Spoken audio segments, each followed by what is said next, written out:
So happy Tuesday. I'll be flat out honest with you. The schedule is back there on the backboard, okay? Which we know, okay? That's utopian world. But then there's the possibility of Snowmageddon tonight, tomorrow night, Thursday. Okay? So I would love to say that we're going to stick with that schedule, but we just don't know. So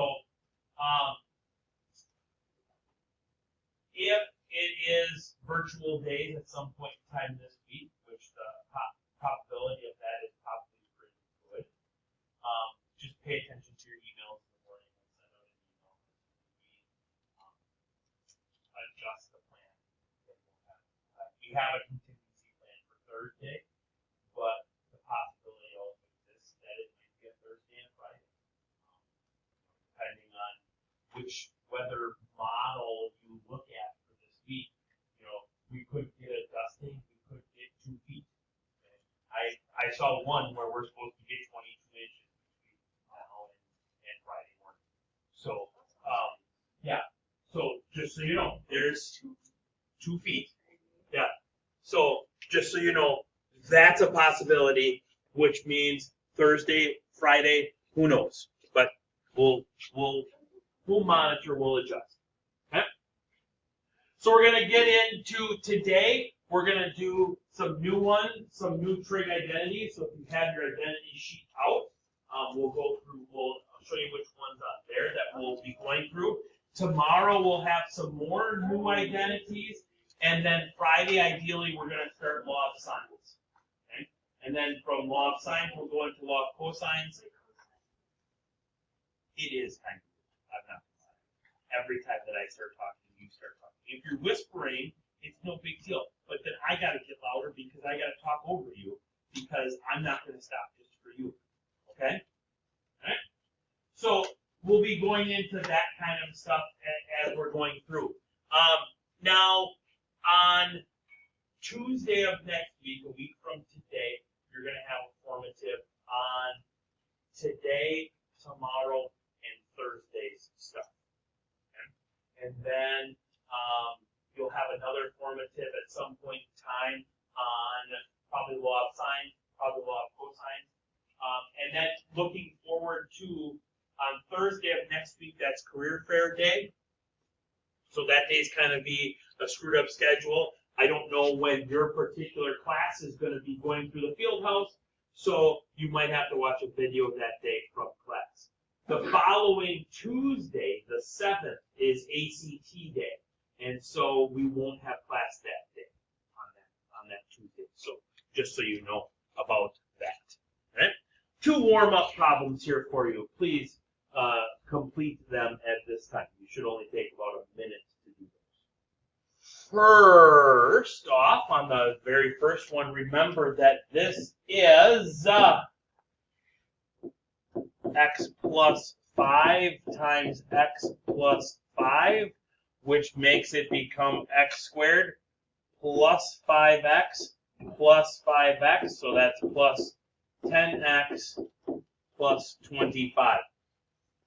Don't fall into the trap of just this is x squared plus 25 because you squared both parts.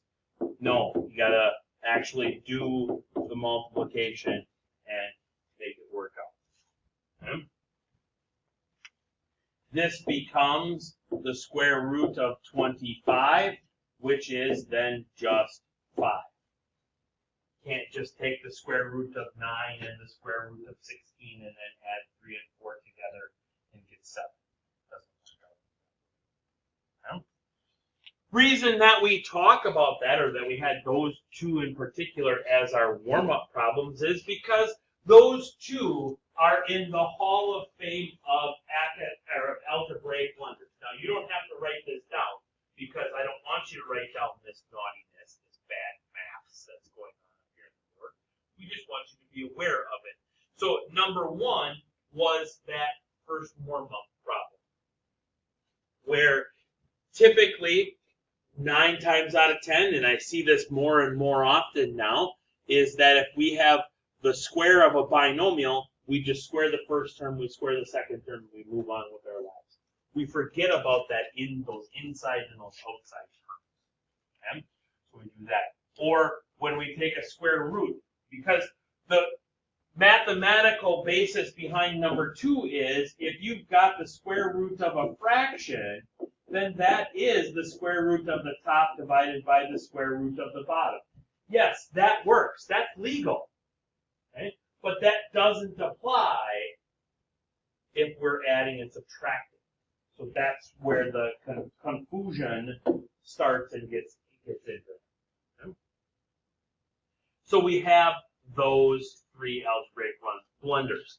Now, what we're going to be talking about today is we're going to be talking about trig functions, and we're going to be adding and subtracting angles. Okay? These next 2 identities that we have are called the sum and difference identities for algebraical, or not algebraical, excuse me, trigonometric functions. Okay? So what we're saying here is that this is not the cosine of 60 degrees minus the cosine of 45 degrees. It would be really nice if we could do that, but unfortunately that can't happen. Okay? So we don't do it that way. We use what is called the sum and the difference identities. Now, they are here for you. Underneath this shade, shabam, there they are. They are also written on your identities sheet as, I believe, numbers 18 and 19 and 20. 18, 19, and 20, if you include the tangent ones, which are down.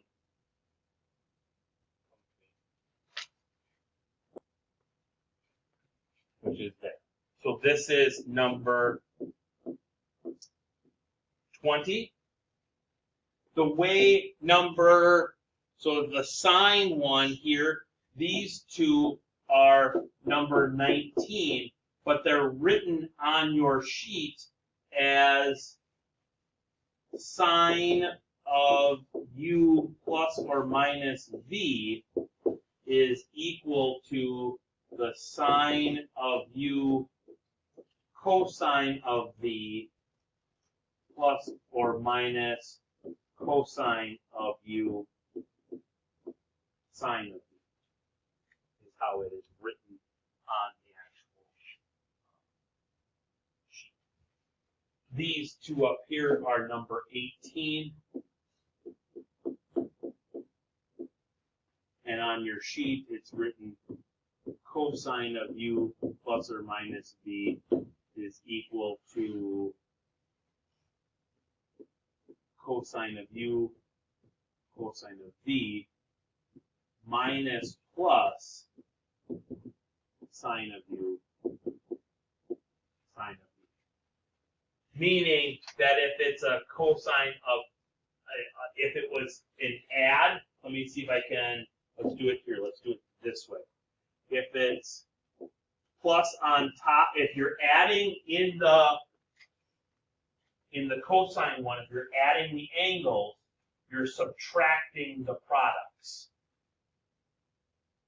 Okay? Same way down here. If in tangent, if you're adding the angles, then you're adding on the top and you're subtracting on the bottom. Okay? So that's what the minus plus stands for. Okay?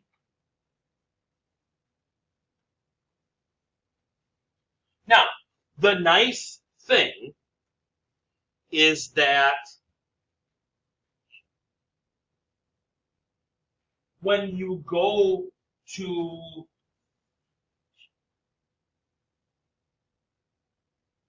do apply, I'm just trying to think of the word. When you go to apply these two identities,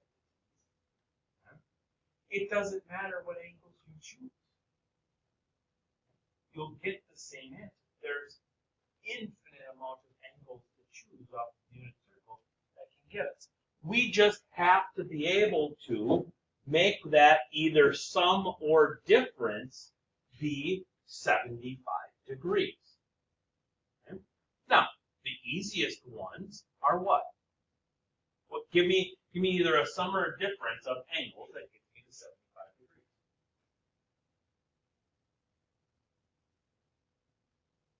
One should just be popping out. If you want them to be on the unit circle, two angles from the unit circle, add or subtract 75. What do you got? Is 15 on the unit circle? No, 5 over 6 is 30.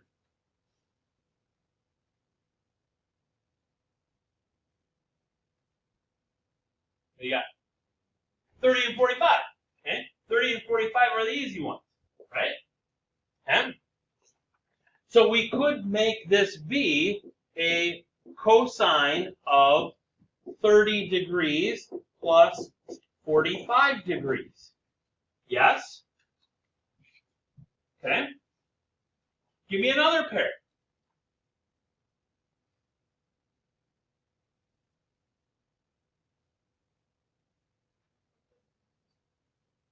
$135, but what would we do with them? We would subtract them, right? Yeah. Okay? So we could do, this could be the cosine of 135 degrees minus 60 degrees. Still gets me to 75, right? 225 minus 150. 315 minus 240. So on and so forth. Tons of different ways to do it. Okay? Whichever way you do it with the sum or a difference, then you follow that particular formula. So for instance, what I mean by that is, let's do the sum first.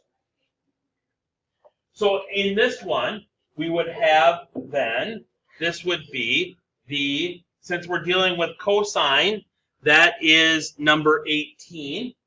So we would have the cosine of 30 degrees times the cosine of 45 degrees. Because it's addition, that means we're going to go with subtraction. The sine of 30, the sine of 45. We want them to be on the unit circle because now, what's the cosine at 30 degrees?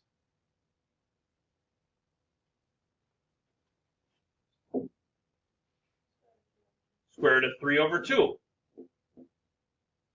What's the cosine at 45 degrees?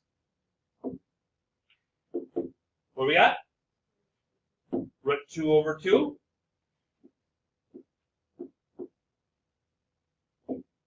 Sine at 30 degrees, 1/2.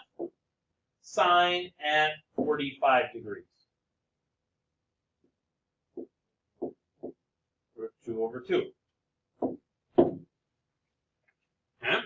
Now, way back up here, when we're applying these two formulas, we want exact values. So no decimals whatsoever. Which means you're going to leave your answers in radical fractional form. So you're going to have to remember that this then becomes the square root of 6 over 4. Because we multiply those two fractions across.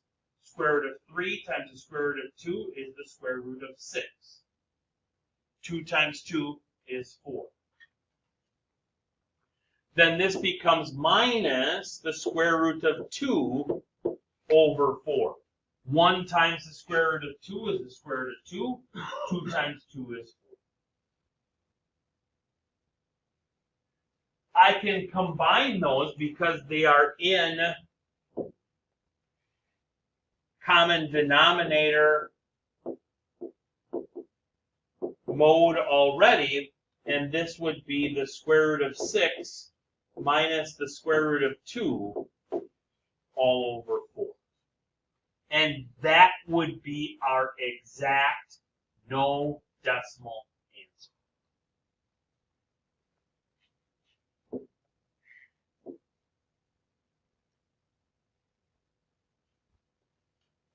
Okay?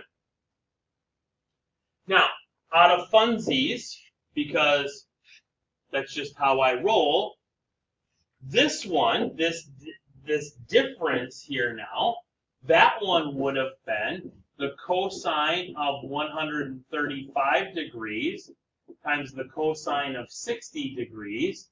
Because it's minus, it would become plus sine of 135 sine of 60. Cosine at 135 is cosine at 3 pi over 4. That is negative square root 2 over 2. Cosine at 60 is 1/2. Sine at 135 is root 2 over 2. Sine at 60 is root 3 over 2.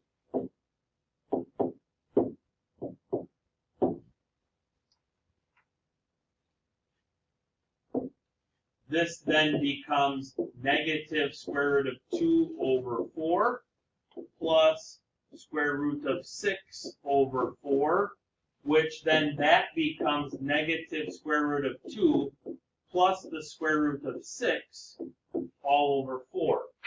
And those, ladies and gentlemen, are the same.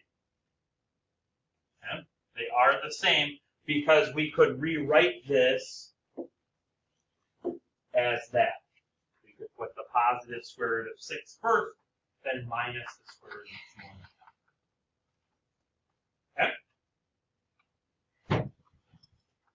of 2. Okay?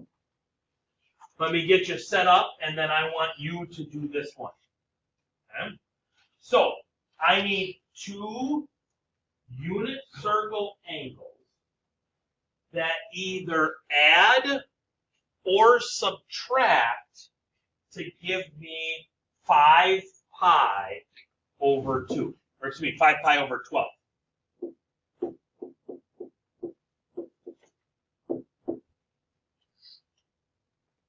Give me some pairs that add or subtract to get me there.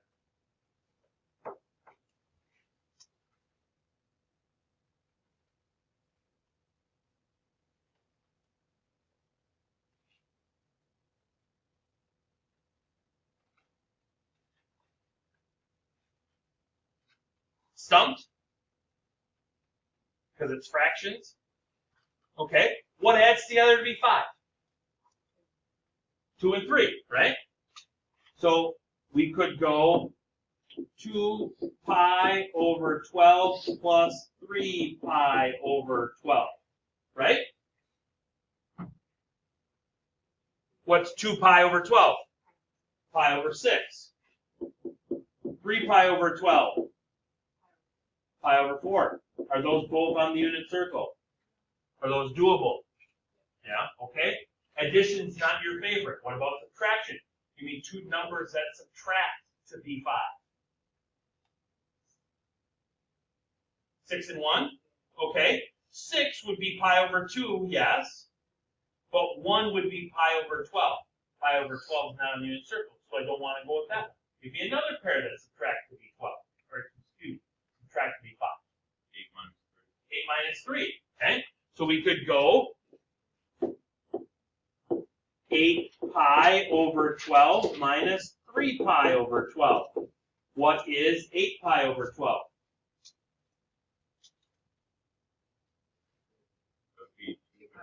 2 pi over 3, yep. What's 3 pi over 12? Pi over 4 again. Two different ones. Okay? Now you try that. Those are just out of curiosity.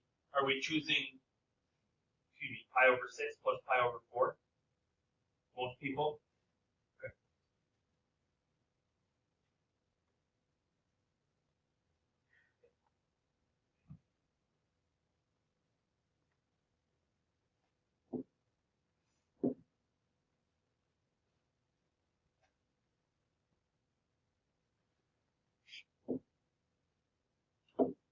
So then this would become the sine of pi over 6 plus pi over 4,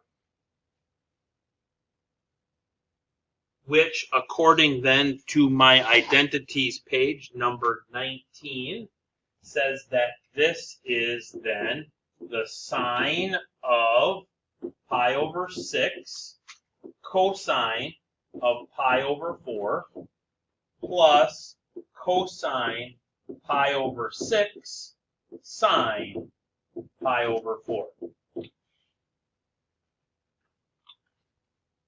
Actually, what happens if you would have flipped the order of your original pi over 6 pi over 4? Would that change? But all it would change would be these, right? This one would be here, and this one would be there, right? And because it's plus, we can have that. Okay? So it doesn't matter if you went pi over 4 plus pi over 6, we'll get the same answer. Okay? All right? So the sine at pi over 6 is 1/2. The cosine at pi over 4 is root 2 over 2. The cosine at pi over 6 is root 3 over 2. And the sine at pi over 4 is root 2 over 2. So for when it's sine, you do addition? Yep, because that's what it says. Yes. With plus you go plus, with minus you go minus. Oh, We talked when about it's that like earlier. flipped over. Oh, We talked about it. So in cosine, when it's plus, you go minus. Yeah, okay. When it's minus, you go plus. Yeah. That's what I meant earlier. You might have snuck out to the back. Yeah.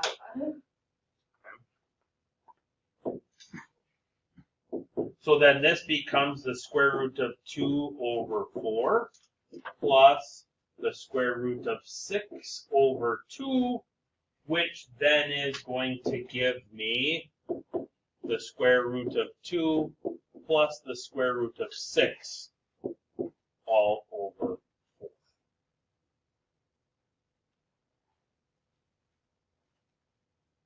Questions, comments, concerns, clarifications? What do you got? Oh, yep, should be 4. I wrote it right up there. I just didn't write it right down here. Good catch. 4. Okay.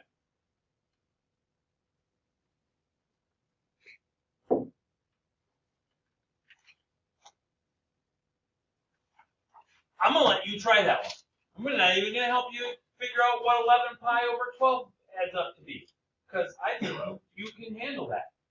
Okay? So try this one right now. Find me the exact value of it.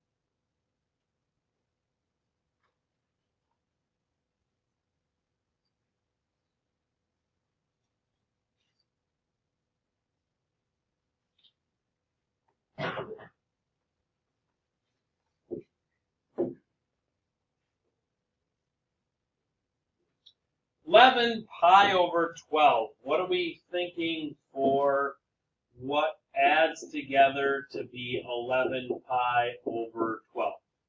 Or subtracts for that matter.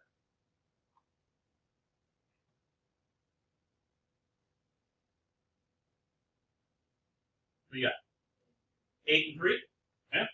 And 8 pi over 12 plus 3 pi over 12.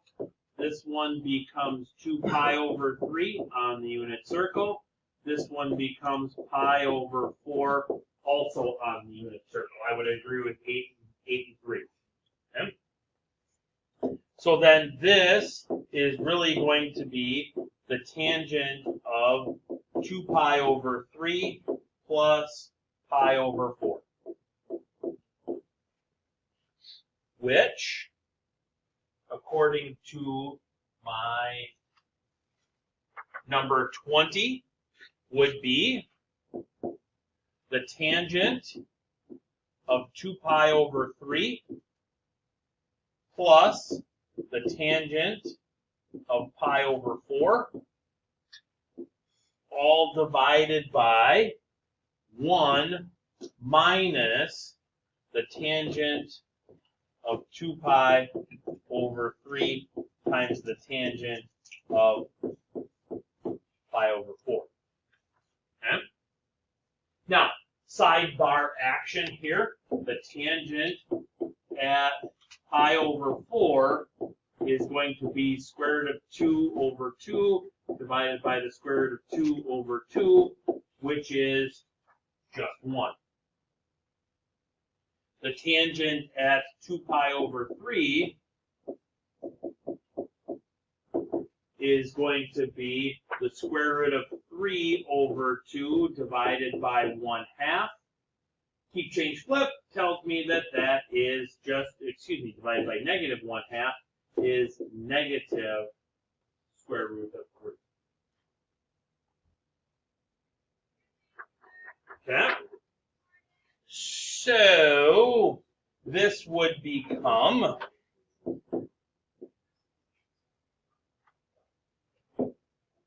negative square root of 3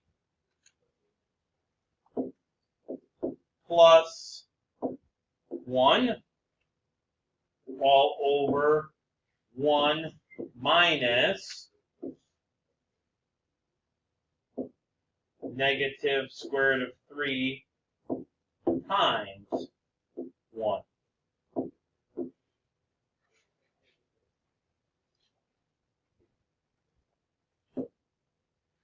So on top, I would get, actually, no, we can go right to it. I get 1 minus the square root of 3 on top. On the bottom, I get 1 minus negative square root of 3. So that's 1 plus the square root of 3 on the bottom. And that cannot be simplified.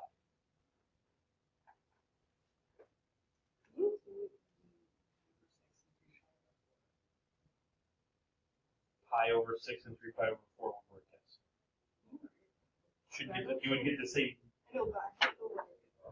Okay. What did you get for tangent at pi over 6? Okay. All right. And then what was your other one? Pi over 4, right? No, 3 pi over 4. Your tangent there should be negative 1. Okay. So you would have, you went addition still, yes. So you'd have the tangent of pi over 6 plus the tangent of 3 pi over 4 all over 1 minus tangent pi over 6 tangent 3 pi over 4. Yes? So you said that this was square root of 3 over 3 plus negative 1 all over 1 minus square root 3 over 3 times negative 1. Right? Okay? So then that becomes square root of 3 over 3 minus 1 and 1 plus square root 3 over 3. Yeah? Okay? So then that becomes square root of 3 minus 3 all over 3 over 3 plus square root of 3 all over 3.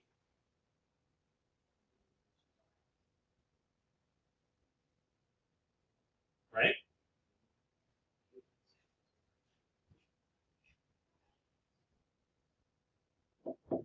Then this becomes square root of 3. How am I getting?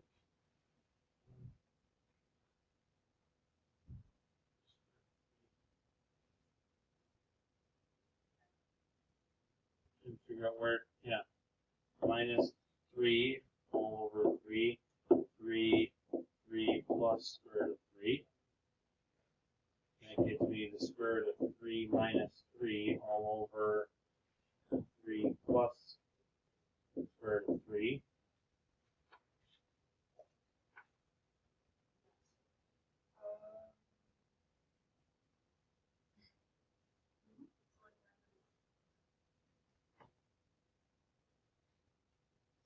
Something's not amiss there, or something's amiss there. Let me go back up here. 1 over the square root of 3. Here, let me move this over. 1 over the square root of 3. Because that's what the square root of tangent at pi over 6 is. Okay? Then, make sure I get my.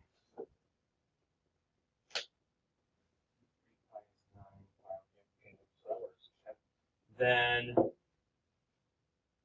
still adding, so that's going to be plus the tangent at 3 pi over 4, so that's negative 1.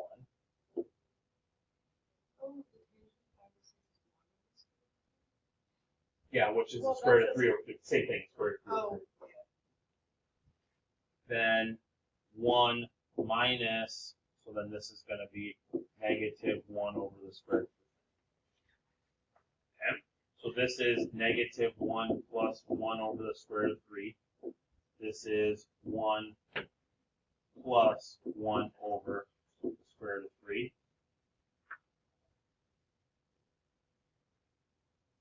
Then if I multiply everything by the square root of 3 over 3, wait, no, I wouldn't have to do everything. So then this is square root of negative square root of 3 over the square root of 3.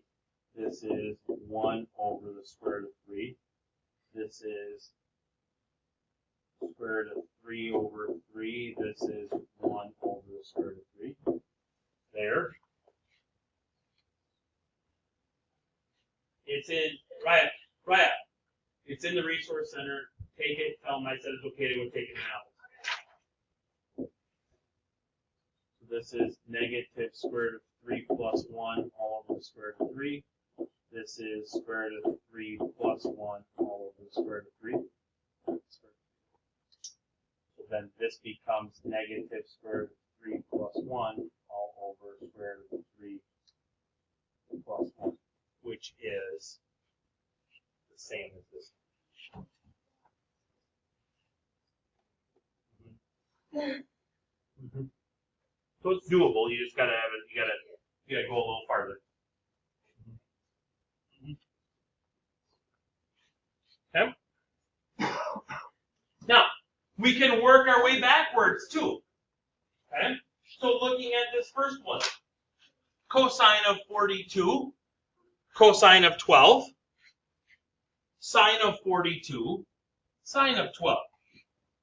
Okay. Well, looking at 18, 19, and 20, which one has cosine, cosine, sine, sine?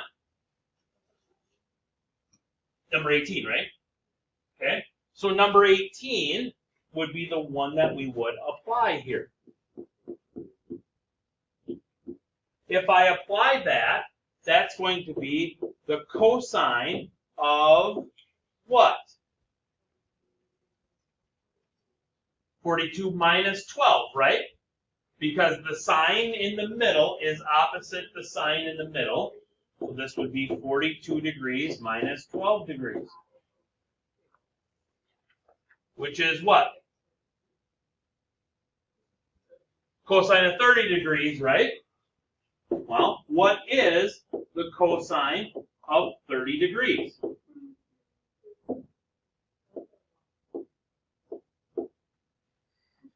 So that one simplifies itself down to the square root of 3 over 2.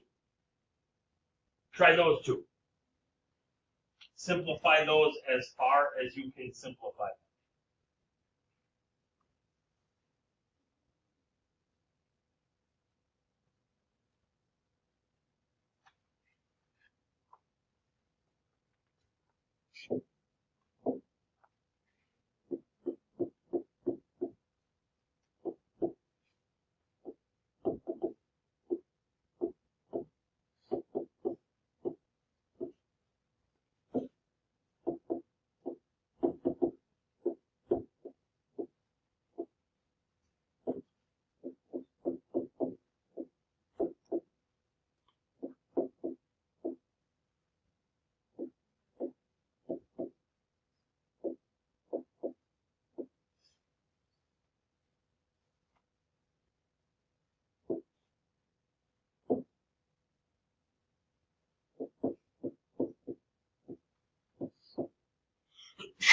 That's it. I got the sine of 10y for the first one and the tangent of b for the second. Agree?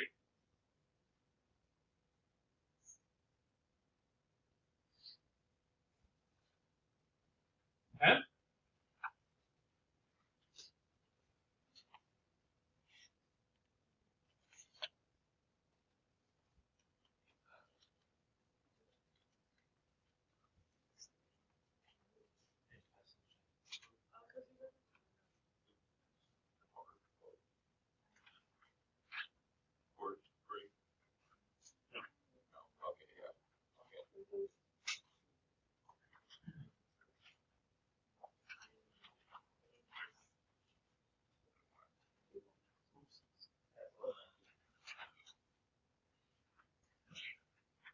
They're the same. Let's go that way.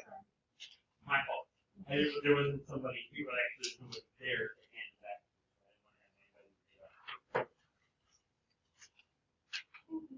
So this is what we're going to start today. You're going to work on this the rest of the time. I want to go through 2 of them with you. But then you're going to work on this today and tomorrow. Okay? So this is double and half angles is what we're going to start. We're going to deal with doubles tomorrow, halves on Thursday, ideally. But I want to talk about this first one. I want to walk through a proof with you of a double angle one. So sine of 2u is number 21 on your identities sheet.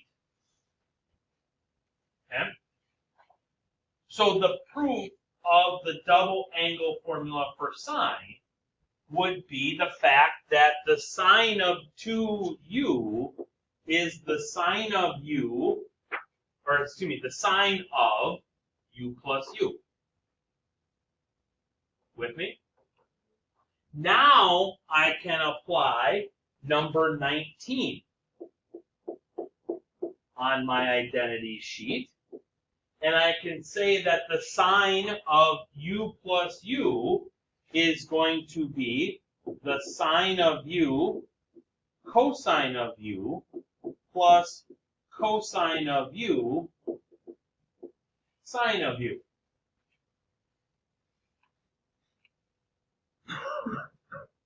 That's sine of u cosine of u plus sine of u cosine of u. If you have one pen and you get another pen, now you have 2 pens.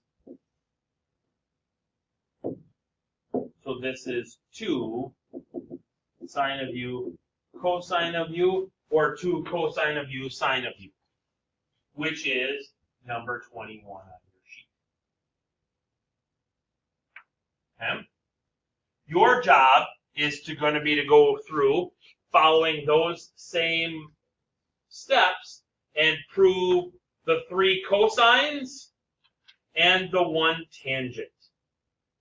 Okay? On page number 2, I would like to talk about number 1, using double angles to prove.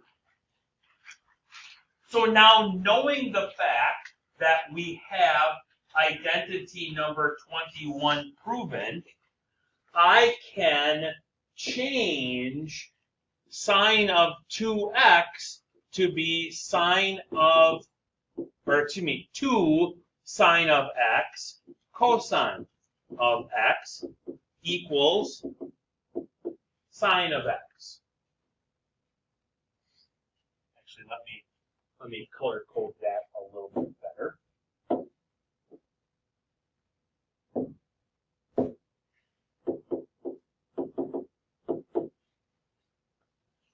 Now, you want to divide by sine.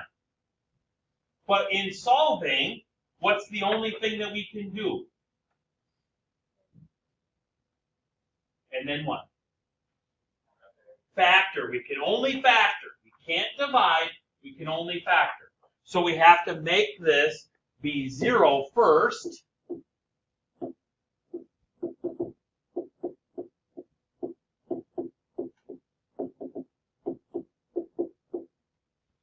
Then factor.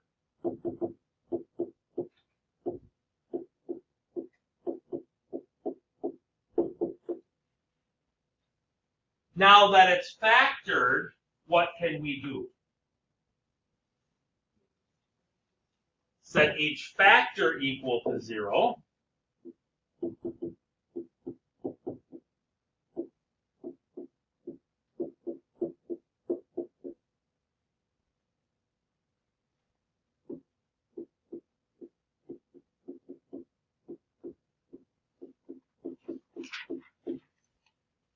Where on the unit circle is sine equal to 0? 0 and pi. Where on the unit circle is cosine equal to positive 1/2?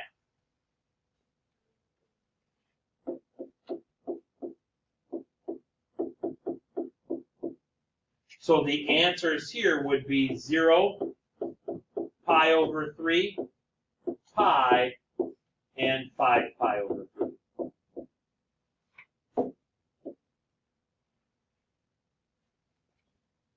Don't divide, only factor. Okay? So for the next, a little bit more mnemonic, next 24 minutes or so, your job is to finish page 1 and page 2 of the white